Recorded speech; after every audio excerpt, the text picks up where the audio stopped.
오늘 고난주간 둘째 날 어제 베드로에 대해 말씀 함께 나누고 오늘은 가룟 유다에 대한 말씀입니다.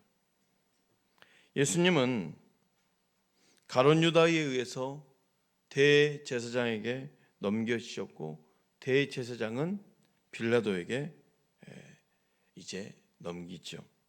아직 날이 밝지도 않는 시간에 유대 지도자들이 움직입니다. 1, 2절 말씀을 함께 볼까요?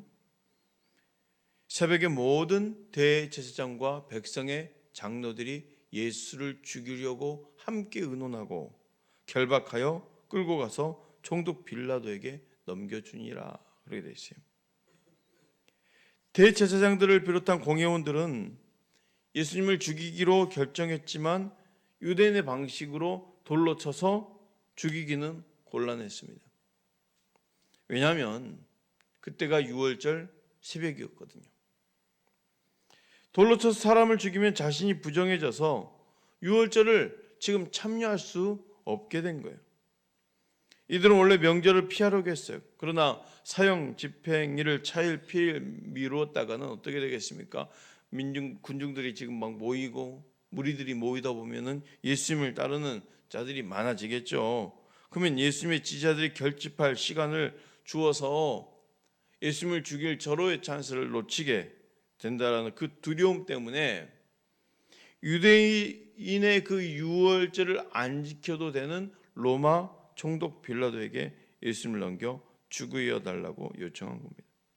우리 여기서 무지한 사람을 죽이는 악행을 저지르면서도 유월절을 지키려 하는 왜곡된 신앙을 볼 수 있죠.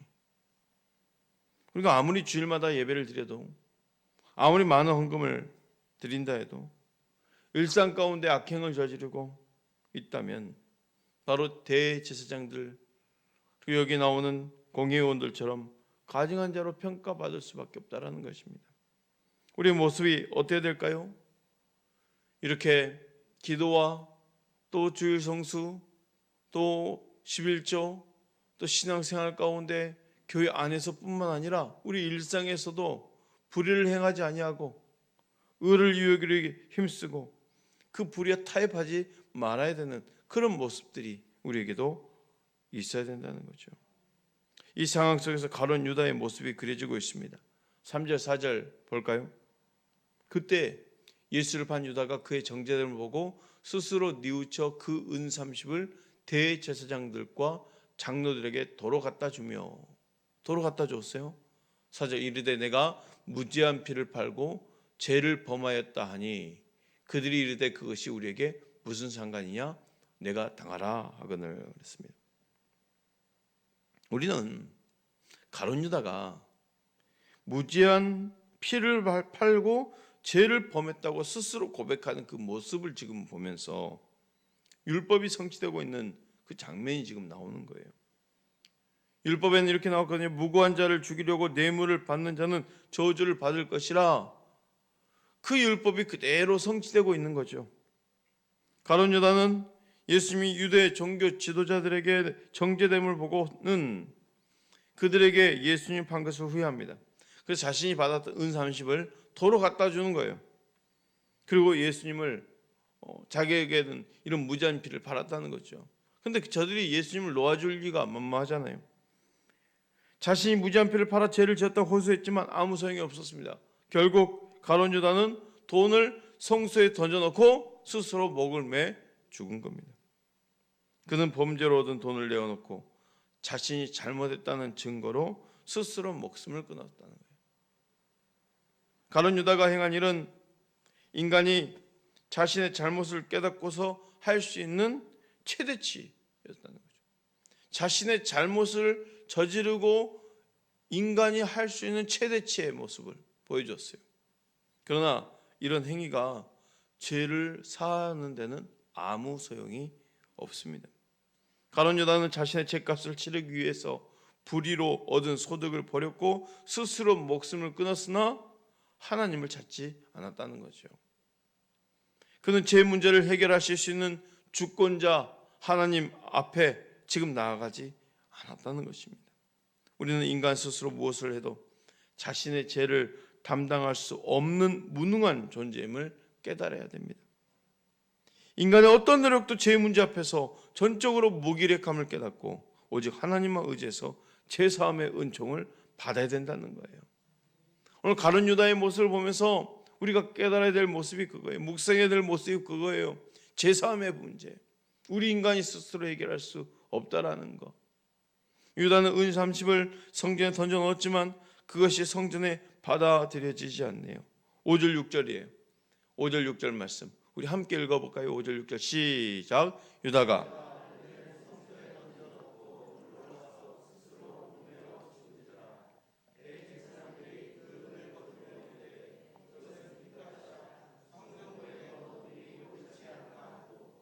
대제사장들도 양심이 있었는지 이 불의한 돈이 성전 안에 있어야 되지 않아야 된다는 거예요.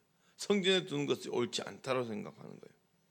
참 여러모로 지금 왜곡된 신앙의 모습인 거죠.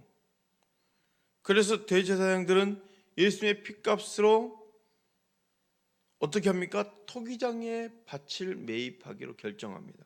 7절 8절 의논한 후 이것으로 토기장에 밭을 사서 나그네의 묘지를 삼았으니 그러므로 오늘날까지 그 밭을 피밭이라 일컬으니라.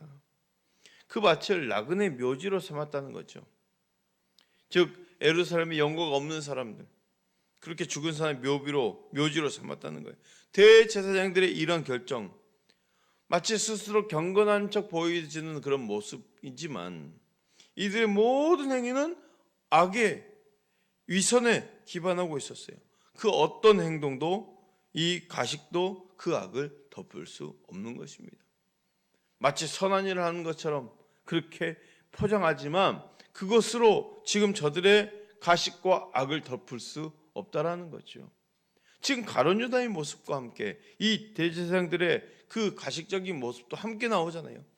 자신들의 죄의 문제를 덮을 수 없다라는 거예요. 저들 스스로 어떤 행동을 해도 자기 양심을 지금 너무 큰 가책에 최대치로 행할 수 있는 자기의 잘못을 뉘우쳤다라는 표현을 해도 스스로 목을 맸다는 것은 지금 자신이 잘못했다는 것을 깨달았다는 거 아닙니까? 그런데도 소용이 없다라는 거예요. 아무리 그걸 덮으면서 좋은 일을 하는 것처럼 나그네들의 묘지를 샀다 한들 그게 죄와 악을 덮을 수 있냐는 거예요. 없습니다. 토기장의 밭을 사는데 사용된 것은 바로 스가랴의 말씀의 애원이기도 합니다. 성취도 합니다. 스가랴 11장 13절 이렇게 말하고 있어요. 여호와께서 내게 이르되 그들이 나를 헤아린 바 그 싹을 토기장에게 던지라 하시기로 내가 곧 그 은 30개를 여호와의 전에서 토기장에게 던지고. 스가랴 선지자는요 자기가 치던 양떼를 버리는데 그때 어떤 이들이 그 양떼를 끌어가면서 스가랴에게 은 30을 대가로 지불합니다. 하지만 스가랴는 그 돈을 토기장에게 주네요. 하나님이 행하신 대로 지금 행동을 하는 거예요.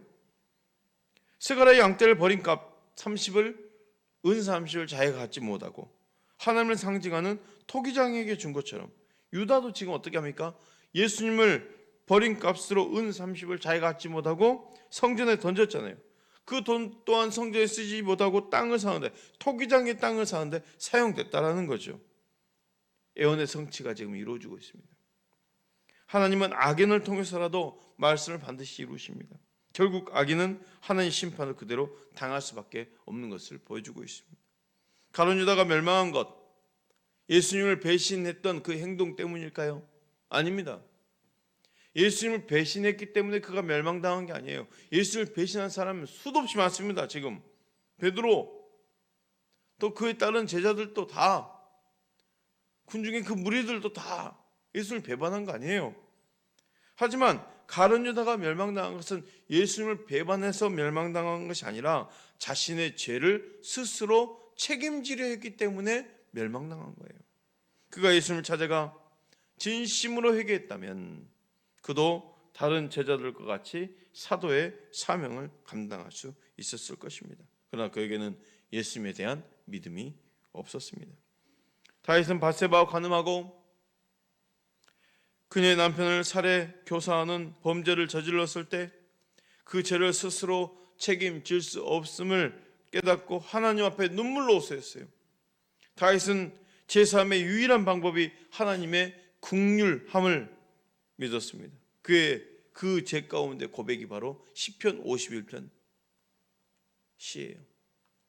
시편 50편 1절 말씀, 하나님이여 주의 인자를 따라 내게 은혜를 베푸시며 주의 많은 긍휼을 따라 내 죄악을 치워주소서.